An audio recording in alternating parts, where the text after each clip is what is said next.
ओम नमो भगवते वासुदेवाय। श्रीमद् भागवत साप्ताहिक कथा के अष्टम स्कंध का सप्तमो अध्याय माने सतवां अध्याय। समुद्र मंथन का आरंभ और भगवान शंकर का विषपान। सुखदेव जी ने कहा, हे राजन, इसके बाद देवता और असुरों ने अमृत पान में सहायता करने के लिए वासुक नाग से रस्सी के रूप में बनने के लिए आग्रह किया। अमृत पिलाने का आश्वासन भी दिया। वासुक ने स्वात्सोपचार कर लिया। वासुक मंदराचल के बीच में ही लिपट गए। देवता वासुक के मुख की ओर लगे, परंतु असुरों को यह अच्छा नहीं लगा। असुर कहने लगे, तैनम छन्नम दैत्यपत्यो महापुरुष चेष्टितम नागहीमो भयम पुक्षामे मांगलम। शब्द विमर्श। असुर बोले, हम उत्तम कुल में जन्मे हैं, वेदाध्ययन संपन्न वीरता के शिरोमणि सर्प के अशुभ अंग पूछ को ग्रहण नहीं करेंगे। संसार में यह देखा जाता है कि भोगी व्यक्ति अविनाशी परमात्मा को छोड़कर अविनाशी संसार को ही पकड़ता है। यह सुनकर भगवान मुस्कुराकर देवताओं के साथ पूछ के साथ लग गए। असुरों ने प्रसन्न होकर वासुकी का मुख पकड़ लिया। समुद्र मंथन होने लगा। बिना स्थूल आधार के पर्वत नीचे धंसने लगा। सब उदास हो गए। जब मथानी नहीं घूमी तो भगवान स्वयं सहयोग करने लगे। यदा सुदम ना जायेत निर्मंथा जितम स्वयं। तात्विक विवेचन में भगवान ने किसी भी स्वरूप के मन में को स्थिर करो। सगुण स्वरूप में स्थिर हुआ मन निर्गुण में भी स्थिर हो जाता है। निराधार मन संसार में डूब जाता है। इसलिए भगवान नाम आधार ही आवश्यकता है। यही भाव गोस्वामी तुलसीदास ने श्री रामचरितमानस में व्यक्त किया है। स्वाद तोष सम सुगति सुधा के कमठ शेष समधर वसुधा के। भगवान ने श्री गणेश विघ्न जानकर उसी क्षण कश्यप का रूप धारण कर पर्वत की को पीठ पर धारण किया। पुनः समुद्र मंथन शुरू हुआ। भगवान गोपनीय ढंग से देवों, असुरों तथा वासुकी के शक का संचार कर रहे थे। हजार वासुओं से पर्वत को ऊपर खींच रहे थे। सर्प की फुफकार से राक्षसों के शरीर काले पड़ गए। देवता की ओर कुछ शीतल वायु चलने लगी, जिससे कुछ थकावट दूर होने लगी। अनेक औषधियों को विसर्जित कर समुद्र मंथन हो रहा था। क्षेप्तम क्षीरो दधो सर्वा वीरो तृणमलता औषधि।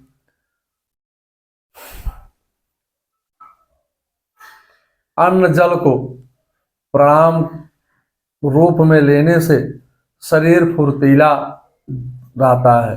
दूसरा भजन भी ठीक होता है। स्वयं भगवान कमर कसकर समुद्र को मथने लगे। जसे दो भोगंध दो दशुकम गृहीत्वा। संपूर्ण जगत को अभयदान देने वाले अपने विश्व विजयी भुजदंड से भगवान स्वयं समुद्र मंथन करने लगे। निर्मथ्यम मानम दुर्धेयम भोदिशम महोतवाणम हलाला अग्रम तह। भगवान के महते ही समुद्र से सर्वप्रथम भयंकर विष निकलने लगा, जिसकी ज्वालाएं चारों ओर व्याप्त हो गई। सब लोग चिल्लाने लगे। सभी देवता भगवान शंकर के पास भागे। शंकर की स्तुति कर विष से रक्षा की और प्रार्थना की। देवताओं ने कहा, आप समस्त जीवों के आत्मा है। आपका स्वरूप ब्रह्मा आदि भी नहीं जानते हैं। आप हमारा संकट दूर करें। आपको बारंबार नमस्कार है। भगवान तो अमृत और मृत्यु दोनों है।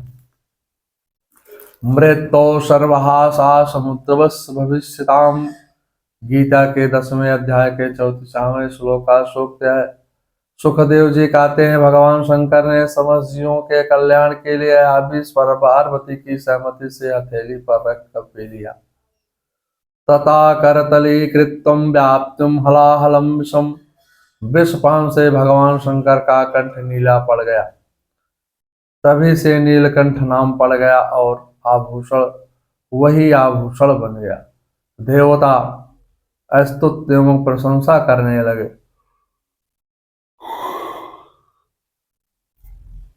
विष पीते समय जो विष की बूंदे टपकी उसे सर्प बिच्छू आदि शैले जीव बन गए। विष का तात्पर्य है संसार रूपी समुद्र से मन का मंथन करते से सर्वप्रथम विष ही निकलता है। प्रभु के पीछे लगने से पहले कठिनाई का सामना करना पड़ता है, कांटों पर चलना पड़ता है। यदक्रे विषमेव परिमाणे अमृतो तो आपम। गीता के 18वें अध्याय का 36वें श्लोक का सूक्ति है। विष सहन करने के बाद अमृत धीरे धीरे कष्ट भगवान अमृत देते हैं। कष्टों को धीरे धीरे सहन करने के बाद भगवान की ज्ञानामृत पिलाते हैं। जीवन का मंथन युवावस्था से प्रारंभ होता है। पहले विषय मिलेंगे और विषय विष से जैसे होते हैं। निंदा कर्कश वाणी विष ही है। निंदा नरक है। निंदा रूपी विष सहलोगे तो अमृत ही मिलेगा। प्रतिकूल परिस्थिति का ही विष है। विष की दुर्गंध देवों से सहन नहीं हुआ, इसलिए शंकर के पास जाना पड़ा। शंकर की भांति ज्ञान गंगा धारण करने से विषय सहन हो जाता है। निंदा शब्द रूप होने से अपने कारण आकाश में रहता है। शब्द गुण सब गुणाक आकाशम, यह आकाश का लक्षण है। आत्मा के साथ संबंध नहीं है। जो दूसरों को सुख दे वही शिव है। शिव द्वारा विस्मान किया गया है। भगवान नाम लेकर के विस्मान किया। तस्याम दर्श्याम स्वाकेयम जलम कसम यच्चकारम गले नीलम तच्च साधो विभूषणाम। विष जल का पाप है। कंठ नीला पड़ गया। मुख में भगवान नाम है, हृदय में भगवान की मूर्ति है। ऐसा विचार कर कंठ में धारण किया। शंकर जगत कल्याण के लिए विष को भी पी ले गए। शंकर जी ने विष को गले में ही रखा, पेट में नहीं जाने दिया। इसका तात्पर्य है कि किसी को कड़वे वचन बोलने की इच्छा हो तो पहले गले तक ही रखना चाहिए, विकार अंदर ना जाए। कर्कश वाणी ही विष है। विष की जलन का उपाय है नामा अमृत कथा अमृत। भगवान के नाम का जप करें और संतों के साथ कथा का अमृत का पान करें, सत्संग करें। शंकर जी ने राम नाम उच्चारण कर विष पी लिया। इसका भाव भगवत नाम विष को ही अमृत बना देता है। मनोमंथन से भक्ति ज्ञानामृत प्राप्त होता है। इसी भाव को गोस्वामी जी श्री रामचरितमानस में लिखा है, व्यक्त किया है। नाम प्रसाद शंभो अविनाशी जासु अमंगल मंगल राशि। मंत्र महामणि विषय व्याल के मेटत कठिन कुअंक भाल के। श्री रामचरितमानस। श्री मद्भागवत साप्ताहिक कथा के 8वें स्कंद का 7वां अध्याय समाप्त हुआ। अथ 8वां अध्याय। 8वें अध्याय में समुद्र से अमृत का प्रकट तथा लक्ष्मी स्वयंवर एवं मोहिनी अवतार। पीते गरे विशंके से प्रीतम दानवा मनवंतुरा सिंधुम हरिरास्तुम तथो भवत। शंकर जी के विषपान से देवता तथा असुर प्रसन्न हो गए। विष पीने के बाद पुनः संबंध मंथन प्रारंभ किया गया। तब समुद्र में सर्वप्रथम माता कामधेनु प्रकट हुई। कामधेनु संतोष का प्रतीक है। संतोष से भक्ति प्राप्त होती है। असंतोषी पापाचार करता है। कामधेनु को याज्ञिक आचार्यों ने हव के लिए ग्रहण किया। तथा उच्च श्रवाणाम हते भुवश्चंद्र पांडुरा तस्मिन् बले स्प्रिया चक्रे नेन्द्रम ईश्वर शिक्षिका। इसके बाद चंद्रमा के समान श्वेत रंग का उच्च श्रवा नामक घोड़ा निकला। श्रव कीर्ति यश को कहते हैं। जो संसार में कीर्ति यश का इच्छुक होता है उसे अमृत नहीं मिलता है। विष्णु सहस्र नाम में आमानी मानदा भगवान के नामों का उल्लेख किया गया है। भगवान स्वयं आमानी हैं। भगवान कभी सम्मान की इच्छा नहीं रखते हैं, परंतु मानदा अर्थात दूसरों को सम्मान देते हैं। जो स्वयं मान की इच्छा ना करे, दूसरों को मान दे, वही ईश्वर है। यशोदा का भी यही भाव है। यशा ददाति यशोदा। जो स्वयं कर्म करे, दूसरे जीवों को यश दे, वही जीव धन्य है। चंद्रमा कौस्तुभमणि कल्प विख्यात प्रकट हुए। उच्च श्रवा असुरों को मिला, जो अपनी प्रशंसा सुनकर बहुत प्रसन्न हो गए। वही राक्षस हैं। उच्च जोर से श्रवा कीर्ति। अपनी प्रशंसा सुनना ही पतन का द्योतक है। अतएव रावते नाम वारेन्द्रो विनिर्गता दैत्य भगवते महीं। तदंतर ये रावत नाम का श्रेष्ठ हाथी निकला। उसके बड़े बड़े चार दांत थे, जो कैलाश की शोभा को भी मात देते थे। हाथी सूक्ष्म दृष्टि का प्रतीक है। सूक्ष्म दृष्टि वाले को ही अमृत प्राप्त होता है। सूक्ष्म दृष्टि वाले को काम नहीं सताता है। सूक्ष्म दृष्टि से नहीं, सूक्ष्म दृष्टि से ही परमात्मा नजर आते हैं। गीता में भगवान ने कहा है, अव्यक्तम व्याक्तिमापन्नम मन्ये माम बुद्धया। गीता के 7वें अध्याय के 24वें श्लोक का सूक्त है। स्थूल दृष्टि वाला मेरे स्वरूप को नहीं पहचान पाता है। ए रावत हाथी देवताओं को प्राप्त हुआ। तदस्तम सासभिर्भूतम साक्षांगे रमा भगवत परा रजयंतिम दिशा कांत्यम विदो सौदामनी यथा। इसके बाद महालक्ष्मी प्रकट हुई। इंद्र ने सुंदर सिंहासन पर बैठाया। गंगा आदि नदियों ने अभिषेक किया। नृत्य गान होने लगा। स्वयंवर की व्यवस्था होने लगी। लक्ष्मी के हाथ में जयमाला थी। सखियों के हाथ में वर की खोज कर रही थी। उसके सौंदर्य का वर्णन शेष जी भी नहीं कर सकते हैं। जो लक्ष्मी को मांगते हैं उन्हें लक्ष्मी नहीं मिलती है। जो लक्ष्मी को नहीं चाहता उसे लक्ष्मी प्राप्त हो जाती हैं। उनके स्वभाव को देख करके सभी मुग्ध हो गए। लक्ष्मी की इच्छा थी कि जो संपूर्ण संपन्न ज्ञानी संपन्नशील हो, शीलवान गुणवान नहीं, और जो हो निःसिप्र हो, जो उसको माला पहनाऊंगी। एक पंक्ति में ऋषिगण बैठे, दूधवासा आदि ज्ञानी तपस्वी बैठे थे। और लक्ष्मी ने सोचा कि ऋषि ज्ञानी तपस्वी तो हैं ही, परंतु क्रोधी बहुत होते हैं। उनके जीवन में क्रोध होता है। लक्ष्मी उनका वर्ण नहीं करती है।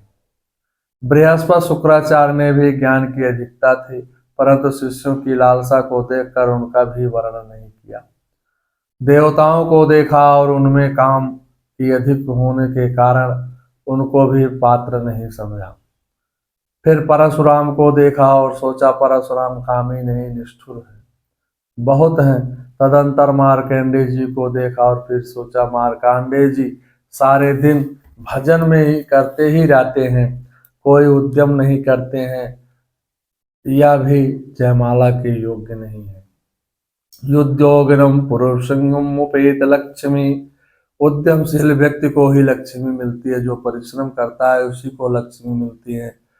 जो बैठ करके सोचता है कि मुझे भोजन मिल जाए, मिठाई मिल जाए, पैसा मिल जाए, फिर उसको लक्ष्मी की प्राप्ति नहीं होती है। इसके बाद ब्रह्मा चंद्रमा आदि में भी काम भाव देख करके उसको योग्य नहीं समझा। शिव कार्तवीर सनकादिक हिरण्याकश्यप आदि में निर्दोषता दिखाई दिया। फिर शंकर जी को देखा और सोचा शंकर जी का स्वभाव तो मंगल है, परंतु इनका भेष अमंगल है। चित्त भस्म लोपा, चिता भस्म लगाते हैं, श्मशान में ही पड़े रहते हैं, यह भी परमाला के योग्य नहीं है। शंकर जी के पास से में भगवान नारायण विद्यमान थे। नारायण की दृष्टि पर पृथ्वी पर थी। नारायण शब्द नए धातु से बना है। परमात्मा सभी जीवों के शुभाशुभ कर्मानुसार यथार्थ न्याय करने के लिए करने वाले हैं, इसलिए उनको नर कहते हैं। नर तीति नरा प्रोक्तम परमात्मम सनातनम। परमात्मा नारायण सभी जीवों के आश्रय हैं। भगवान विश्व सर्वगुण संपन्न है, इसलिए लक्ष्मी के ने भगवान नारायण के गले में जयमाला डाल दिया। एवं वृषवेवाचारम सदगुणेवरम निजे आश्रयतम गुणाश्रया प्रवेवरम सर्वगुणे अपेक्षितम रमा मुकुंद निरपेक्षमी सिप्तम। तदंतर पुनः समुद्र मंथन करने पर मदिरा निकली। भगवान के संकेत पर मदिरा दैत्यों ने ग्रहण कर ली। इसके बाद अमृत कलश के लिए धन्वंतरि निकली। अमृतापूर्ण कलशम विदितात बलम भूषितम सा वै भागवतम साक्षात् सो संभव। इसके बाद समुद्र मंथन फिर से प्रारंभ हुआ। अमृत का कलश लेकर भगवान धनवंतरि प्रकट हुए। उनके स्वरूप को देखकर सभी लोग के रोग शोक सब समाप्त हो गए। दैत्यों ने उनके हाथ से अमृत कलश और ले लिया। देवता दुखी हो गए। भगवान ने सबको आश्वासन देकर कहा, अब शक्ति से नहीं युक्ति से काम करो। अमृत कलश लेकर राक्षस आपस में झगड़ा करने लगे। कहने लगे, पहले मैं पीऊं, पहले मैं पीऊंगा। तुम अमृत नहीं पियोगे। आपस में छीना झपटी होने लगी। जिसके घर में पति पत्नी भाई भाई आपस में क्लेश करते हैं, उस घर में अमृत किसी को भी नहीं मिलता है। भक्त ज्ञानामृत नहीं मिलता है। एतस्मिन् तरे विष्णु सर्वोपाय विधीश्वरा यस्सो अद्रुवतम निर्देशम दधारि परमावृतम। भगवान उसी समय मोहिनी स्त्री के रूप में प्रकट हो गए। भगवान के अंग अंग प्रत्यंग सुंदर थे। दैत्य सौंदर्य को देख करके चकरा गए। मोहिनी में आसक्त पुरुष को अमृत नहीं प्राप्त हो सकता है। मोहिनी मोह है। संसार की मोहिनी विषयों के में मन फंसने से भक्त रूपी अमृत नहीं मिलता है। श्री कृष्ण के मन में फंसने की अमृत श्री कृष्ण में मन फंसने से अमृत मिलता है। मोह विवेक छोड़ना है। प्रभु प्रेम बढ़ाने के विषयों से अरुचि हो जाती है।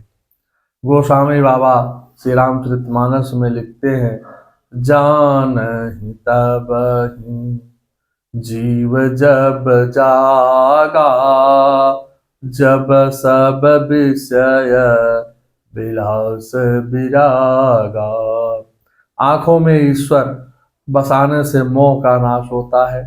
संसार को आंखों में रखने से मोह का नाश होता है। पर स्त्री के मन में फंसे वही दैत्य हैं। सुंदर कांड में गोस्वामी जी लिखते हैं, मोह मूल बहुशूल प्रद त्यागं तम अभिमान, भजहु राम रघुनायक कृपा सिंधु भगवान। श्री रामचरितमानस। मोह आने पर मन बुद्धि दोनों ही विकृत हो जाते हैं। भगवान के मोहिनी रूप को देखकर दैत्यों के मन में काम वासना उत्पन्न हो गई। यहाँ देखने की बात यह है कि भगवान का रूप एक ही है। दैवी गुण वाले देवता उनको देखकर नमन कर रहे हैं और दैत्य वही स्वरूप देख करके कामासक्त उनके पीछे पीछे भाग रहे हैं। दैत्यम यूथम पचेत कामोद्योपनम। भगवान अपनी सलज मुस्कान तिरछी भौं विलास भरी चितवन से राक्षसों के चित्त में कामोद्दीपन करने लगे। श्रीमद्भागवत साप्ताहिक कथा के अष्टम स्कंद का 8वां अध्याय समाप्त होता है।